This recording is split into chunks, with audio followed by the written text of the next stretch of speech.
حضرت یوسف علیہ السلام کے دور کے بعد بھی پھر ان لوگوں میں کرپشن پھیلی اور پھر ایجپشنز نے ان کو غلام بنانا شروع کر دیا، انہی ایجپشنز نے جنہیں انہیں منسٹریز دی ہوئی تھی۔ تو اسی میں سے ہی پھر اسی غلامی کے دور میں حضرت موسیٰ علیہ السلام کا جنم ہوا اور اللہ تعالیٰ نے ان کو اٹھانا تھا اس میں سے۔ پھر حضرت موسیٰ علیہ السلام بیسیکلی ہیبرو خاندان کے اندر ہوئے پیدا، اور اس دور کے اندر پیدا ہوئے کہ جب فرعون، جو ایجپٹ کا فرعون کا تھوڑا سا ڈسکس کر لے، فرعون کون ہوتا تھا؟ فرعون بیسیکلی ایجپشین کنگز کو کہا جاتا ہے۔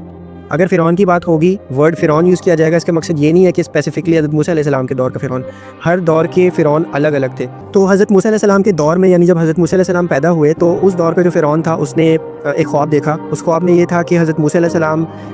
کے جو لینیج تھی، یعنی کہ ان کے جو ہیبرو خاندان تھا، اس نے ایک خواب دیکھا فیرو نے کہ اس خاندان میں سے، انہی غلاموں میں سے ایک بچہ اٹھے گا اور اس کی سلطنت گرائے گا۔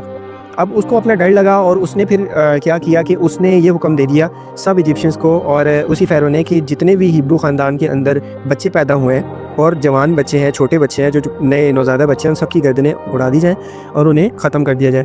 اور ان کی بیٹیوں کو چھوڑ دیا جائے غلامی کی وجہ سے۔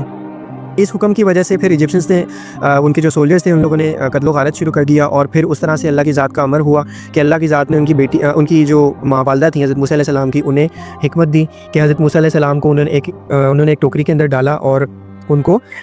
دریائے نیل کے اندر بہا دیا اس ٹوکری کے تھرو۔ یہ بیسیکلی اللہ تعالیٰ نے پراپر انسٹرکشن دی، اور اللہ تعالیٰ نے قرآن پاک کے اندر ہی اللہ تعالیٰ نے انہیں کہا کہ تم سکونت اختیار کرو، پریشان نہ ہو، اللہ تعالیٰ حامی و ناصر ہے۔ اور وہی ہوا کہ اللہ تعالیٰ حامی و ناصر تھے۔ اللہ نے بہت بڑا پلان سوچا ہوا تھا۔ حضرت موسیٰ علیہ السلام کی جو ایک چھوٹی سی باسکٹ تھی، وہ جا کے